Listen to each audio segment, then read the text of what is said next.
Hello friends, good afternoon সবাইকে। সবাই কেমন আছো এই কথাটা জিজ্ঞেস করলাম না, কেন সবাই সবার কাজে খুব ব্যস্ত আছো জানি।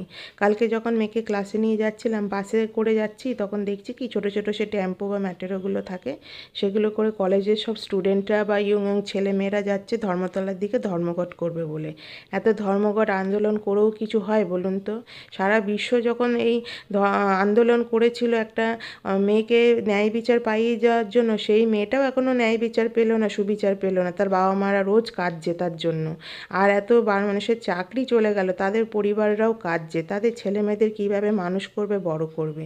আর এত লোকের হাহাকার এই রাজ্যের নেতা মন্ত্রীদের গায়েও লাগছে না। আমাদের দেশে না, আমাদের রাজ্যের মুখ্যমন্ত্রী বলছে সরকারি চাকরির পেছনে না ছুটে চা বেচুন। আরে তা আপনিও তো চা বেচতে পারেন মুখ্যমন্ত্রীর পদটা ছেড়ে, তাহলে আপনাকে দেখেও তো আমরা শিখতে পারি। না, আপনি বসে হাওয়া খাবেন, আমাদের জোর জুলুম করবেন, এটা তো